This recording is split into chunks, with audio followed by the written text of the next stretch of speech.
আফগানিস্তানের ভেতর বিমান হামলা চালিয়েছে পাকিস্তান। গত শুক্রবার ইসলামাবাদে হওয়া আত্মঘাতী বোমা হামলার জের ধরে আফগান সীমান্তে অবস্থান করা সন্ত্রাসী গোষ্ঠীর ক্যাম্প ও আস্তানা লক্ষ্য করে এই হামলা চালানো হয়েছে। রোববার ভোরে এই হামলায় অন্তত দুটি আফগান সীমান্তবর্তী প্রদেশ ক্ষতিগ্রস্ত হয়েছে বলে জানিয়েছে কাতার ভিত্তিক সংবাদ মাধ্যম আল জাজিরা। পাকিস্তানের তথ্য ও সম্প্রচার মন্ত্রণালয়ের দেওয়া এক বিবৃতিতে বলা হয়েছে, পাকিস্তানের সামরিক বাহিনী গোয়েন্দা ভিত্তিক অভিযান পরিচালনা করে অন্তত 7টি ক্যাম্প ধ্বংস করেছে। এসব স্থাপনায় তেহরিকি তালেবান পাকিস্তানের নিষিদ্ধ কার্যক্রম পরিচালিত হতো। হামলার পর এখনও আনুষ্ঠানিকভাবে কিছু জানায়নি আফগানিস্তান।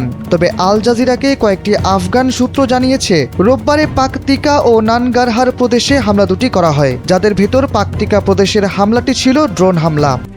RICL TMX, যুগের পর যুগ স্থাপনা থাকে মজবুত। পাকিস্তান বরাবরই দাবি করে আসছে, আফগান ভূখণ্ড ব্যবহার করে সশস্ত্র গোষ্ঠীগুলো পাকিস্তানে হামলা চালাচ্ছে। তবে তালেবান সরকার বরাবরই এই অভিযোগ অস্বীকার করেছে। ফলস্বরূপ গত বছরের মাঝামাঝি সময়ের পর এবছরের শুরুর দিকে এসেও সংঘাতে জড়াতে দেখা গেল দুই দেশকে। এর আগে 6 ফেব্রুয়ারি পাকিস্তানে ভয়াবহ আত্মঘাতী বোমা হামলা চালিয়েছিল আফগানিস্তান। জুমার নামাজ চলাকালে হওয়া ওই হামলায় অন্তত 31 জন মুসল্লি নিহত হয়েছেন।